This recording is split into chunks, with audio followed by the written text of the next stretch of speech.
జీవితంలో ఎప్పుడైనా నిన్ను నిరుత్సాహం ఆవహిస్తే ఒక్క మాట గుర్తుపెట్టుకో.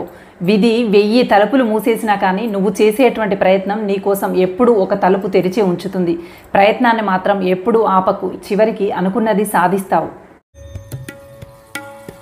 గెలవాలని తపన ఉన్నవాడు, గెలిచే లక్షణం కలిగినవాడు నిరంతరం శ్రమిస్తూ ఉంటాడట. కానీ ఓడిపోయే లక్షణాలు కలిగినవాడు, ఓడిపోతాడు అని ముందే నిర్ణయమైనవాడు నిరంతరం ఆలోచిస్తూ ఉంటాడట. ఆలోచనలతో పనులవుతాయా చెప్పండి? అందుకని మీరు ఎప్పుడు ఆలోచిస్తూ మాత్రమే కూర్చోకండి. ఆలోచన వచ్చిందే తడవుగా సంకల్పంతో పని మొదలు పెట్టండి, శ్రమించండి. అప్పుడు మాత్రమే విజయం సొంతమవుతుంది. ఆలోచిస్తూ కూర్చుంటే ఎప్పటికీ విజయం సాధించలేవు.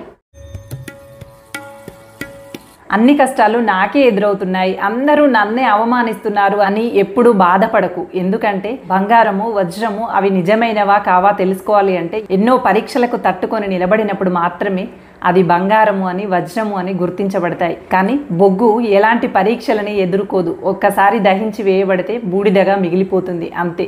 అందుకని ఎప్పుడూ కుంగిపోకు. కష్టాలని పరీక్షలుగా భావించి తట్టుకొని నిలబడు. కావలసినటువంటి బంధాలని వదులుకోకూడదనేటువంటి ఉద్దేశంతో ఎంత ఓపిక పడుతున్నప్పటికీ మిమ్మల్ని ఎప్పుడూ ఏదో ఒకటని బాధ పెడుతున్నట్లయితే వాళ్ళకు ఒక మాట చెప్పండి. మాటకు మాట సమాధానం చెప్పటం నాకు కూడా వచ్చు, కానీ నేను మౌనంగా ఉంటున్నాను అంటే నీ బంధానికి విలువ ఇస్తున్నాను కాబట్టి మౌనంగా ఉంటున్నాను, అంతే తప్ప మాట్లాడటం రాకనో సమాధానం ఇవ్వడం చేతకాకనో కాదు అని చెప్పండి. ఎల్లప్పుడూ ఏ సమస్య లేకుండా సుఖ సంతోషాలతో ఉండేటువంటి జీవితం కావాలని కోరుకుంటున్నారా? అది ఎప్పటికీ అసాధ్యమే. ఎందుకు అంటే జీవితం అంటేనే ఒక సమస్య నుండి ఇంకొక సమస్యకి ప్రయాణించటం లాంటిది. ఏ సమస్య లేనటువంటి జీవితం ఉండనే ఉండదు. అందుకని ఎల్లప్పుడూ సంతోషంగా ఉండాలని కోరుకోవటం కన్నా ఏ సమస్యని వచ్చినా సంతోషంగా తట్టుకొని నిలబడాలని నిశ్చయించుకోండి. అప్పుడు సమస్యని కూడా సంతోషంగా దాటగలుగుతారు. కొంతమంది ఎలా ఉంటారంటే ఎవరిని అంత త్వరగా ఇష్టపడరు, కానీ వాళ్ళు ఒక్కసారి కనుక ఎవరినైనా ఇష్టపడ్డారంటే ఎంత కష్టమైనా ప్రాణం పోయేదాకా వాళ్ళ చేతిని వదిలిపెట్టరు. ఎన్ని అపార్థాలు ఉన్నా, ఎన్ని గొడవలున్నా తిరిగి మళ్ళీ వాళ్ళ బంధాన్ని బలపరుచుకుంటారే కానీ ఎట్టి పరిస్థితిలో వాళ్ళ చేయిని వదిలిపెట్టరు. ఇలాంటి వాళ్ళు దొరకటం అదృష్టం అనే చెప్పాలి. ఎవరైనా మిమ్మల్ని దూరం పెడుతున్నారని బాధపడుతున్నారా? అస్సలు బాధపడాల్సిన పనే లేదు. ఎందుకంటే కాలం మార్పు చెందుతూనే ఉంటుంది. నిన్ను అనవసరం అనుకున్నటువంటి వాళ్ళకే కొంతకాలం తర్వాత నువ్వే అత్యవసరమయ్యేటువంటి పరిస్థితులు వస్తాయి. మౌనం అనేది మనస్సును శుద్ధి చేస్తే ధ్యానం అనేది బుద్ధిని శుద్ధి చేస్తుందట. దాన ధర్మాలు చేయటం ద్వారా సంపదని శుద్ధిపరచుకుంటే అపార్థాలతో విడిపోయినటువంటి బంధాలని క్షమాపణల ద్వారా శుద్ధి చేసుకోవచ్చట. ఎప్పుడైనా ఎవరైనా బాధ పెట్టి ఉంటే వెంటనే క్షమాపణ అడిగి ఆ బంధాన్ని శుద్ధి చేసుకోండి. ఇరువైపులా ఆనందంగా ఉంటారు. ఒక మాట చెప్పనా? కొన్నిసార్లు అందరికీ నచ్చేలాగా నువ్వు ఉండాలనుకుంటే నిన్ను నువ్వు కోల్పోవాల్సి వస్తుంది. అలా కాకుండా నీకు నచ్చినట్లుగా నువ్వు ఉండాలనుకుంటే కొంతమందిని కోల్పోవాల్సి వస్తుంది, కాదంటారా? వేట కోసం బయలుదేరిన సింహం ప్రతిసారి వేటలో గెలుస్తూనే ఉందట.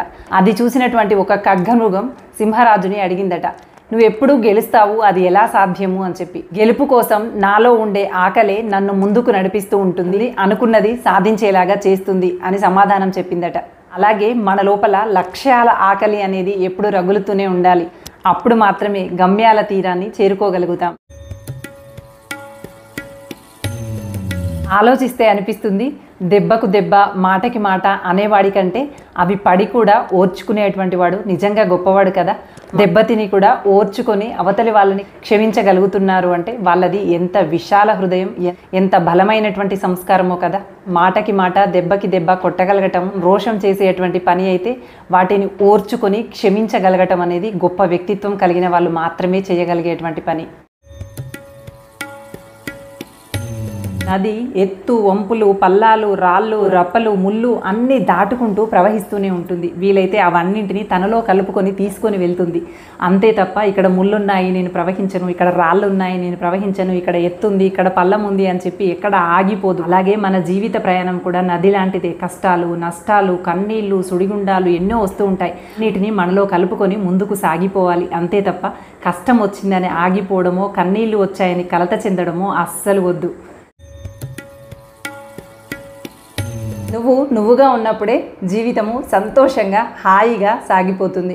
ఎప్పుడైతే ఇతరుల గురించి ఆలోచించడం మొదలెడతావో అప్పటి నుండి నిన్ను నువ్వు కోల్పోవడం మొదలవుతుంది. కాబట్టి ఎప్పుడు ఎవ్వరి గురించి అధికంగా ఆలోచించకు. ముందు నీపైన నువ్వు శ్రద్ధ పెట్టి సంతోషంగా హాయిగా జీవించు. ఆ తర్వాతే ఇతరుల గురించి ఆలోచించు.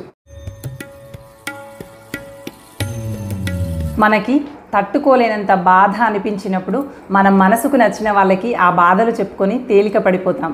కానీ మన బాధకి ఆ మనసుకు నచ్చిన వాళ్ళే కారణమైనప్పుడు మాత్రం ఏమి చేయాలో అర్థం కాక ఆ బాధని ఎవ్వరికీ చెప్పుకోలేక ఒంటరి వాళ్ళుగా మిగిలిపోతాం. ఎవరైనా మిమ్మల్ని మనసులో పెట్టుకొని వాళ్ళ బాధని మీకు చెప్తూ ఉన్నట్లయితే వాళ్ళని ఎప్పుడూ కూడా బాధ పెట్టకండి. వాళ్ళు బాధని ఎవ్వరికీ చెప్పుకోలేక ఒంటరైపోతారు. అపార్థాలు ఎలా ఉంటాయి అంటే ఎదుటివారు చెప్పేది సగమే వింటారు, అందులో సగమే అర్థం చేసుకుంటారు, అసలు ఏమీ ఆలోచించకుండానే 10 రెట్లు ప్రతిస్పందిస్తారు. ఇలా సగమే విని ప్రతిస్పందించేటువంటి వాళ్ళతో అపార్థాలు ఎక్కువగా ఉంటాయి. ప్రతిస్పందన మాత్రం 100 రెట్లు ఎక్కువగా ఉంటుంది, కానీ వినడం మాత్రం సగమే వింటారన్నమాట. సో ఇలాంటి వాళ్ళు ఉన్నట్లయితే వాళ్ళతో కాస్త జాగ్రత్తగా వ్యవహరించండి. నెమ్మదిగా వాళ్ళకి ముందే విషయం అర్థమయ్యేలాగా వివరించండి. లేదంటే వాళ్ళ ప్రతిస్పందనకు బలి అయ్యేది మీరే. మనకి తట్టుకోలేనంత బాధ అనిపించినప్పుడు మన మనసుకు నచ్చిన వాళ్ళకి ఆ బాధలు చెప్పుకొని తేలిక పడిపోతాం. కానీ మన బాధకి ఆ మనసుకు నచ్చిన వాళ్ళే కారణమైనప్పుడు మాత్రం ఏమి చేయాలో అర్థం కాక ఆ బాధని ఎవ్వరికీ చెప్పుకోలేక ఒంటరి వాళ్ళుగా మిగిలిపోతాం. ఎవరైనా మిమ్మల్ని మనసులో పెట్టుకొని వాళ్ళ బాధని మీకు చెప్తూ ఉన్నట్లయితే వాళ్ళని ఎప్పుడూ కూడా బాధ పెట్టకండి. వాళ్ళు బాధని ఎవ్వరికీ చెప్పుకోలేక ఒంటరైపోతారు. ఏ మంచినైతే నువ్వు ఇతరుల నుంచి కోరుకుంటున్నావో, ఏ నమ్మకమైతే నువ్వు అవతలి వాళ్ళలో ఉండాలనుకుంటున్నావో, ఎలాంటి ప్రేమ అయితే నువ్వు ఎదుటి వాళ్ళ నుంచి ఆశిస్తున్నావో అవన్నీ ముందుగా నీలోనే ఉండాలి. నేనుండే అది ప్రారంభం అవ్వాలి. ఏదైతే నువ్వు ఎదుటి వ్యక్తిలో ఉండాలని కోరుకుంటున్నావో అది ముందుగా నేనుండే ప్రారంభం అవ్వాలి. అప్పుడు మాత్రమే స్నేహాలు నిజమైనటువంటి బంధాలుగా ముడిపడతాయి. కష్టమెదురైతే కన్నీరు కారుస్తూ కూర్చుంటున్నావా? ఏం అస్సలు వద్దు. ఆ కష్టంలో నుంచే మళ్ళీ పుట్టు. సరికొత్తగా ఆలోచించు. కన్నీళ్లు కారిస్తే కష్టం తీరదు. చెమట చుక్కను చిందిస్తే మాత్రం నీ చుట్టూ ఉన్నటువంటి వాళ్ళలో ప్రత్యేకమైనటువంటి గుర్తింపును తెచ్చుకోగలవు. అవసరమైతే చరిత్రను కూడా తిరిగి రాయగలవు. కన్నీళ్లు కారుస్తూ కూర్చోకు. అక్కడి నుంచే సరికొత్తగా ఆలోచించటం మొదలెట్టు. విజయం నీదే. ఎల్లప్పుడూ ఏ సమస్య లేకుండా సుఖ సంతోషాలతో ఉండేటువంటి జీవితం కావాలని కోరుకుంటున్నారా? అది ఎప్పటికీ అసాధ్యమే. ఎందుకు అంటే జీవితం అంటేనే ఒక సమస్య నుండి ఇంకొక సమస్యకి ప్రయాణించటం లాంటిది. ఏ సమస్య లేనటువంటి జీవితం ఉండదు. అందుకని ఎల్లప్పుడూ సంతోషంగా ఉండాలని కోరుకోవటం కన్నా ఏ సమస్యని వచ్చినా సంతోషంగా తట్టుకొని నిలబడాలని నిశ్చయించుకోండి. అప్పుడు సమస్యని కూడా సంతోషంగా దాటగలుగుతారు.